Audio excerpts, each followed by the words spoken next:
මේ ටිකේ කැවිලි පැණිරස දේවල් දැකලා එපා වෙලා නම් ඒ වගේම තමයි ඉතින් මේ දවස්වල උදේට එහෙම කඩෙන් පාන් එහෙමත් ගන්න අමාරු වෙන්නේ.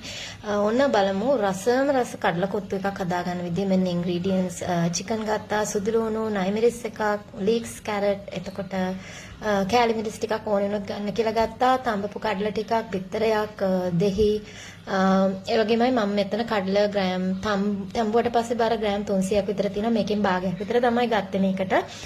ඉස්සෙල්ලාම මම සෝයා සෝස්, ලුණු, ගම්මිරිස් දාලා මැරිනේට් කරගත්ත චිකන් එක වතුර බොහොම පොඩ්ඩක් දාලා ටික වෙලාවක් තඹ ගන්නවා. ඒ විශේෂයෙන්ම තෙල් ටිකක් අඩුවෙන් පාවිච්චි කරන්න කොත්තුවට. මොකද නැත්තම් මේක බැදෙන්න තෙල් ගොඩක් අවශ්‍ය වෙනවා.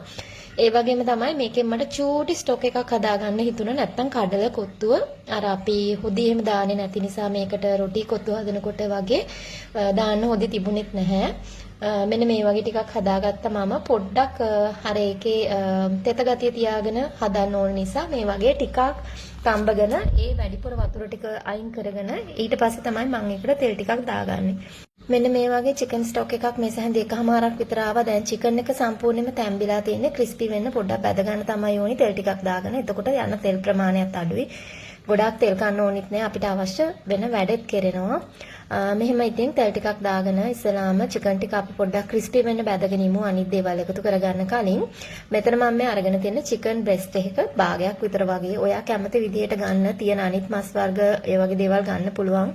මම මේ ගාන ඇති නිසා මේ ගාන ගත්තේ. මේ වගේ චිකන් ටික බැදීගෙන එනකොට ඒකට මම එකතු කරනවා බීලුණු ගෙඩි භාගයක්, කරපිංචා ඉත්තක කොළ, ඒ වගේම සුදු ලුණු බික් දෙකක් විතර චොප් කරගෙන තව මම මේකට නයිමිරිස් එකක් එකතු කරගන්නවා. මේ නයිමිරිස් එක ඊය හම්බුනේ කේරළ වල ඉඳන් ආව කෙනෙක්ගෙන්. හැබැයි මේක අපේ ලංකාවේ ස්කොච් බොනට් එක තරම්ම සැර නැහැ. මං හිතුවේ සැර ඇති කියලා. ඒක නිසා මම මුලින්ම මේක දාලා බැලුවා. හැබැයි පස්සේ ඒක එච්චරම සැරක් තිබ්බේ නැහැ. සමහරට අමු නිසා වෙන්නත් ඇති.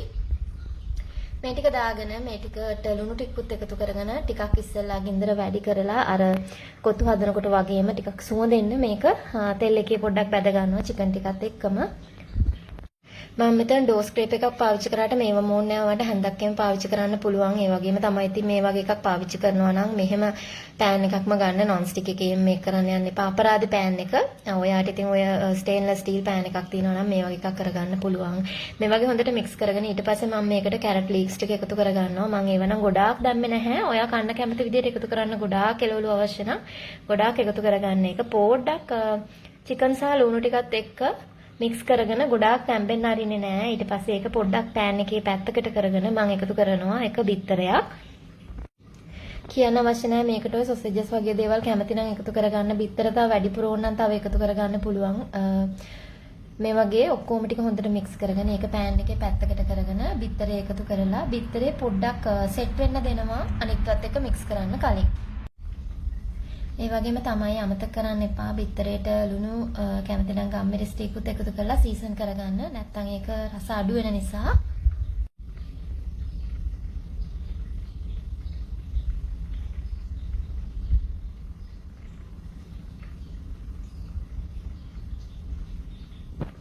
ටිකක් මෙහෙම ස්ක්‍රැම්බල් වුණාට සෙට් වුණාට පස්සේ පොඩ්ඩක් මේ වගේ ස්ක්‍රැම්බල් කරගෙන ටිකක් දියාරු ගතිය තියෙද්දි එළවලු ටිකත් එක්ක මික්ස් කරගන්නවා. ඊට පස්සේ මේකට මම එකතු කරගන්නවා මම අර කලින් අරන් තියාගත්ත ස්ටොක් එක තියෙන්නේ. අර ටිකක් විතරුනේ. ඔයාලට කැමති නම් මේකට සෝයි සෝස් අවශ්‍ය නම් තව දාගන්න පුළුවන්. හැබැයි මේ ස්ටොක් එකෙන් අර චිකන් එකේ මැරිනේට් එකේ තිබ්බ සෝයි සෝස් රස හොඳට එනවා. ඒක නිසා මම තව අමතර දැම්මේ නැහැ. හැබැයි පාට ඩාර්ක් කොට හදන්න ඕන නම් ඩාර්ක් සෝයි සෝස් එකම තියෙන අය එකතු කරගන්න. ඒක ඔයාගේ කැමැත්ත අනුව එකතු කරන්න පුළුවන්. ඊට පස්සේ මම අර තම්බගත්ත කඩලකින් භාගයක් එකතු කරනවා. මම කිව්වේ මම ග්‍රෑම් 300ක් මෙතන තැම්බුවට පස්සේ බර තිබුණා. ඒකෙන් භාගයක් කන්න පුළුවන් ගාන අනුව ඉතින් එකතු කරගන්න. ඊට පස්සේ මේක සැර බලලා ඉවරලා ඔයාගේ සැර අඩු වැඩි කරගන්න. දැන් අඩු කරන්න නම් බෑ, වැඩි කරන්න තමයි ඉතින් පුළුවන්. මම කෑලි මිරිස් ටිකක් එකතු කරගත්ත ඇත්තටම සැරමාදි තිබ්බ නිසා. මේ වගේ ටිකක් මම මේ ඩෝ ස්ක්‍රේප් එකකින් මේක පොඩ්ඩක් අර කොත්තුව ගහනවා වගේම ටිකක් මේව චොප් කරගත්තා. නැත්නම් ඒක නිකන් කඩල එකක් තෙල් දැම්මා වගේ තමයි පෙනුම එන්නේ. ඊට පස්සේ ඉතින් ලුණු ඇඹුල් බලලා ලුණු එහෙම එකතු කරලා ඊට පස්සේ මේක තව ගොඩාක් රස වෙනස් වෙනවා. දෙහි ඇඹුල් ටිකක් දැම්මහම දෙහි කියන්නේ දෙහි ලෙමන් නෙමෙයි. දෙහි අඹුල් ටිකක් දාගෙන හොඳට මික්ස් කරලා ඉතින් උණුවෙන්ම කෑමට ගන්න තමයි තියෙන්නේ.